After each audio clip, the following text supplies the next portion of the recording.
કૃષ્ણના લીલા ચરિત્રો ચાલે છે, પણ આજે અમારા બાબાએ એક સંત મહિમાની વિશેષ વાત કરી. એ વાત એટલા માટે લઉં છું કે બીજા જે ગુજરાતીમાં રેકર્ડ સાંભળતા હોય એને લાભ મળે, એટલા માટે એ વાત લેવી જરૂરી છે. ગંગારામ ભાઈએ પ્રશ્ન કર્યો કે બાબા સંતના દર્શનનું ખૂબ જ મહત્વ છે. એમ કહે કે સંતના દર્શનથી જીવનું કલ્યાણ પણ થઈ જાય છે, એટલું મહત્વ છે. પણ કે કોઈ બાબા કે દૂર રહેતું હોય અને દૂર રહેતું હોય એને તો ક્યારેક જ સંત દર્શનનો લાભ મળતો હોય, તો એ ક્યારેક ના સંત દર્શનમાં શું એ જીવનું કલ્યાણ થાય? એમ એ તો ક્યારેક જ ધામમાં આવતા હોય, અને ક્યારેક ધામમાં આવતા હોય તો ક્યારેક જ એ સંત દર્શન કરતા હોય છે, તો શું એનું કલ્યાણ થશે? આવો પ્રશ્ન કરે છે गंगाराम भाई. तो बाबा के देखो देखो इनके लिए जवाब के लिए तो मुझे कहानी सुनानी पड़ेगी, मारे आखी वार्ता केवी पड़शे त्यारे तमारा प्रश्ननो जवाब थाशे. पछी बाबाए कहानी संभळावी के रामदास ठाकुर नामे एक संत हता. नाम हतुं रामदास ठाकुर. बहु पહોંચેલા અને સિદ્ધ મહાપુરુષ ઉચ્ચ કોટીની હસ્તી. એવડી પહોંચેલી હસ્તી અને એની એક શિષ્યા હતી. એ શિષ્યાનો પતિ એટલે મતલબ નાલાયકમાં નંબર 1. દારૂ પણ એટલો પીવે, વ્યભિચાર પણ એવો કરે, અને બીજા તમાકુના ને એવા કેટલાય બધા વ્યસન હતા. મતલબ દુષ્ટ પુરુષોમાં જેને શિરમોર કહી શકાય ને એવો એનો પતિ હતો. તો આ છે ને બિચારી બહુ ભગવત ભક્ત હતી, અને પતિ આટલો દુષ્ટ હતો ને એને ગમતું નહીં. એટલે એ પતિને સમજાવે કે આ બધું છોડી દ્યો, પ્રભુનું ભજન કરો, પ્રભુના ભજનમાં જ મજા છે, બીજે ક્યાંય મજા નથી. આ સંસાર 4 દિનની ચાંદની છે, પછી અંધેરી રાત જ છે, ભજન કરો તમે. તો એનો પતિ એમ કહેતો, ખબરદાર, મને કોઈ દી સાધુ સંતના સંગનું કેવું નહીં, મને કોઈ દી ભજનનું કેવું નહીં, કે તને હું ના પાડું છું, તું કરસ તો ભલે ભજન કરી, કે મને કોઈ દી નહીં કહેવાનું તારે, કે વઢે વઢે ને ગાળો પણ દઈ લઈએ. તો અંતે કંટાળીને આ સ્ત્રીએ કીધું રામદાસ ઠાકુરને કે ગુરુજી, મારો પતિ અતિશય દુષ્ટ છે, એ કોઈ પણ વાતે સુધરે એમ નથી, તો એનું કઈક કલ્યાણ થાય એવું કરો. જો પત્ની કલ્યાણ એટલે ન કરી શકી કારણ કે એટલી બધી પહોંચેલી નહોતી, પણ રામદાસ ઠાકુર પહોંચેલી વિભૂતિ હતા. એટલે રામદાસ ઠાકુરે શું કીધું ખબર છે? અચ્છા, એક વખત તું એને મારી પાસે લઈ આવી, એક વખત.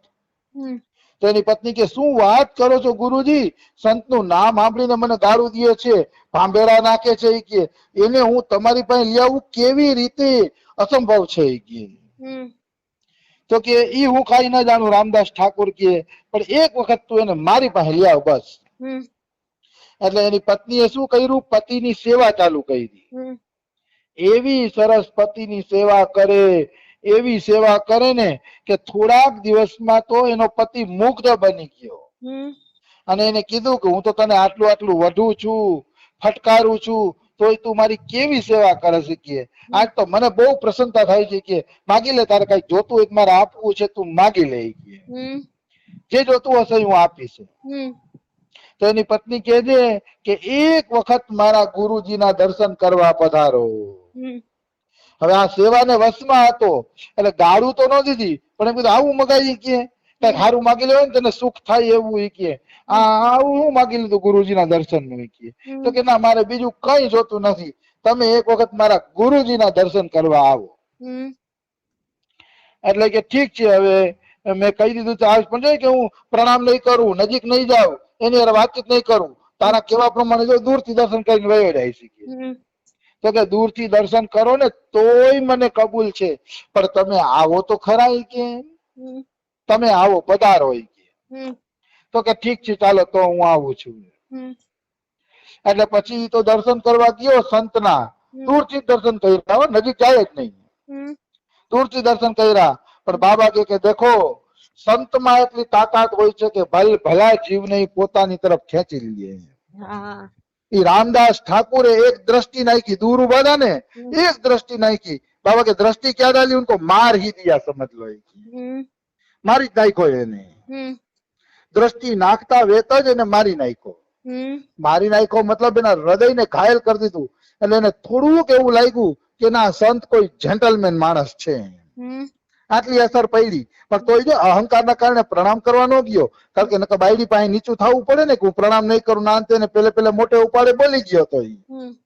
એટલે બાયડી પાસે હલકું ન થવું પડે એટલે પોતે કઈ બોલ્યો નહીં અને ત્યાંથી વયો ગયો. પછી રસ્તામાં તેની પત્ની પૂછે કેવા લાગ્યા મારા ગુરુજી? તો કે સારું છે, બીજા કરતા સારા છે, ઢોંગી નથી, આમ જેન્ટલમેન માણસ લાગ્યા કે. પત્નીને એમ થયું કે હાઈસ આટલું તો થયું એમ. પછી પત્નીએ કીધું કે આવું કીધું ગુરુજી, તો કે હવે તું એને કઈક કેજે બીજી વાર આવો, એ આવશે, જોજે કે એ આવશે. કારણ કે સંતને તો ખબર હોય ને કે મારી નજરનું તીર એને લાગી ગયું છે. અને મહાપુરુષ એકવાર કોઈનો સ્વીકાર કરી લે તો એ જીવને વારંવાર અહીંયા આવીને પછી સુધરવું જ પડે છે. મહાપુરુષની એટલી તાકાત છે, દર્શન માત્ર થી કલ્યાણ કરી જ દે છે. જો વિશ્વાસ હોય તો એક જ વખતના દર્શન કાફી છે. ભણે નરસૈયો તેનું દર્શન કરતા કુલ 71 તાર્યા રે. 71 પેઢી તરી જાય. આપણી તો ખાલી વાત નથી, 71 પેઢી તરી જાય. પણ એટલો વિશ્વાસ આપણી અંદર હોવો જોઈએ. તો એની પત્નીએ કીધું કે બીજી વાર આવશો કે આવવું હોય તો આવજો કે. તો હાલ ને દર્શન કરી, જેન્ટલમેન માણસ છે, આવી શકીએ હું. પણ કે નજીક નહીં જવું કે કઈ બોલીશ નહીં કે ખાલી દર્શન જ કરી શકીએ. કારણ કે અહંકાર ની વૃત્તિ થોડી જાય એમ. તો બીજી વાર ગયો, બીજી વાર ગયો તો સંત એની આમ હૈસા હસીને ઘાયલ કરી દીધા. પછી ત્રીજી વખત ઓલો આવે છે ને તો નજીક બોલાવે છે, નજીક બોલાવે છે એટલે પ્રણામ કરે છે, સંત હાથેથી સ્પર્શ કરે છે તો ત્રીજી વાર ઘાયલ કરી દે છે. 3 વખત ઘાયલ થયા ને બસ થઈ ગયું. પછી ઓલાને પશ્ચાતાપ થવા માંડ્યો કે આ તો હાચા સંત છે, હાચા સાધુ છે, અને હું આના ઉપર આવી શંકા કરતો હતો ને એને અંદરથી પશ્ચાતાપ થવા માંડ્યો. હજી સત્સંગ બત્સંગ કઈ નથી થયું, હજી તો બોલવા ચાલવાનું કઈ નથી, ખાલી દર્શન માત્ર થી કલ્યાણ કરી દીધું. પછી સંતે કીધું આને મારી પાસે દીક્ષા લેશો? તો કે ના ના હું દીક્ષા ભિક્ષા નહીં લઉં, કારણ કે મને દારૂ પીવાની ટેવ છે કે ખરાબ કામ કરવાની ટેવ છે, એ મારાથી છૂટે નહીં. દીક્ષા લો પછી આ બધું છોડવું પડે. તો ગુરુ કે હું ક્યાં છોડવાનું કઉ છું, તારે જે કરવું હોય એ કર, પણ દીક્ષા લઈ લે કે. તારે જે કરવું હોય છૂટી કે, હું તને કઈ ના નહીં પાડું કે. તો કે તો મને વાંધો નથી. તો એને દીક્ષા લઈ લીધી. દીક્ષા લઈ લીધી ને એટલે ગુરુજીએ કીધું કે તને દારૂ પીવાની છૂટ, વ્યભિચારની છૂટ, જે કરવું હોય છૂટ કે, પણ જે કામ કરે ત્યારે એકવાર ગુરુને યાદ કરી લે છે. ગુરુને યાદ કરીને જે કરવું હોય છૂટ. તો એ દારૂ પીવા જાય ને તો ગુરુને યાદ કરે ને તો ગુરુ ના પાડે હાથેથી, બેટા પીવાનું નથી. અને એના હૃદયને ઝાટકો લાગે, કારણ કે ગુરુનું તપ એને બીવડાવે ને. ગુરુ બનાવ્યા છે એટલે ગુરુનું કવચ એની રક્ષા કરે, એનું તપ એને ડરાવે. જીવનમાં ગુરુ જરૂર હોવા જોઈએ, કારણ કે ગુરુ હશે ને તો તમને એમ થશે કે ના એના ખાતર પણ મારે હવે પાપ તો નથી જ કરવું. ગુરુ હોય તો એ બધું થાય, બાકી ગુરુ વગરના જે છે ને બેફામ પાપ કરતા હશે, કારણ કે એની માટે કોઈ શાસન નથી, એટલે બેફામ પાપ કરતા હશે. ગુરુ હશે ને તો કઈક અંશે મનુષ્યનો સુધાર હશે. ગુજરાતની અંદર આપણા સ્વામિનારાયણ સંપ્રદાયના સાધુઓ કે જે કઈ હોય મોટા મોટા, એ કેટલાય બધાને વ્યસન મુક્તિ ના આંદોલન કરાવી દે છે કે નહીં એમ. તો એ વ્યસન મુક્તિ શું કામ કરે છે? ગુરુ બનાવ્યા એટલે ભલે ભજન ઓછા કરતા હોય કે સંસારમાં રહેતા પૈતા હોય એનાથી મતલબ નથી, પણ ગુરુ બનાવ્યા તો કઈક અંશે જોજો એમાં સુધારો હશે જ. એ વ્યસન મૂકી દેશે, એકાદશી કરતો થઈ જશે, કઈક ને કઈક સુધારો એમાં આવશે જ, આવશે જ. એટલે હું તો એમ કઉ છું કે કોઈને કોઈ સંપ્રદાય આરે જોડાઈ લેવું જોઈએ, કાંઈક ગુરુ આરે જોડાયેલું રહેવું જોઈએ, કઈક ને કઈક સુધારો જરૂર આવશે. આવી વસ્તુ છે. ભક્તિ કરવા વાળો મનુષ્ય ક્યારેય ખોટમાં નથી રહેતો, કઈક ને કઈક અંશે એનામાં સુધારો જરૂર આવે છે. તો આને ગુરુ ના પાડે, દારૂ વ્યભિચાર બધા માટે ગુરુ ના પાડે નહીં કરવાનું, એમ કરતા કરતા એના બધા અવગુણ છૂટી ગયા. ધીરે ધીરે કરતા બધા અવગુણ છૂટી ગયા, અને પછી તો એવો સાધુ બની ગયો ને કે ઘરની બહાર જ્યાં ચંપલ રાખવાની જગ્યા હતી ને ત્યાં સૂતો, અને એની પત્નીને કહેતો હું તો ઘરમાં આવવાને લાયક નથી, એવો પાપી છું. હું તો આ ચંપલ રાખવાની જગ્યાએ હુઈ જાય કે મારે ઘરમાં નથી આવવું, હું લાયક નથી. એવી દિનતા આવી ગઈ અને એવો એ ભગત બની ગયો. બાબા કે દેખો હાચા સંત હોય ને તો દ્રષ્ટિ માત્ર થી કલ્યાણ કરે છે. એટલે મારું એવું માનવું છે કે આપણા ઘરના સભ્યો, સગા વાલા જે કોઈ હોય, કે કથા બેઠી હોય ને હાચા સંત ની કથા બેઠી હોય ને તો એને પરાણે લઈ જવા જોઈએ. એને કઈ તું નિંદર કરજે પણ તું અહીંયા આવે. કારણ કે એક વખત પણ સંતના દર્શન કરશે તો અવશ્ય અસર કરશે. જેમ બાપાના દર્શન જે કરે છે એ બાપાના વખાણ કરે છે. શું કામ? તો કે હાચા સંતના દર્શનનો પ્રભાવ એના જીવન ઉપર જરૂર અસર કરે છે. એમાં કોઈ એટલે કોઈ શંકા નથી, કિંચિત માત્ર સંશય નથી. એટલે દર્શન કરાવવા જ જોઈએ. તો અમારા બાબાએ આજે ઉદાહરણ આપીને કીધું કે હાચા સંત ધારે ને તો એક વખત દર્શન, દૂર ભલે રહેતા હોય, કોઈ દૂર રહેતું હોય પણ એક વખત એ શ્રદ્ધાથી દર્શન કરી ગયું તો અવશ્ય એના જીવનું કલ્યાણ કરી દે છે. એક દર્શન તો કાફી છે પણ એ હોવો જોઈએ પહોંચેલો મહાપુરુષ છે. આવી વસ્તુ છે.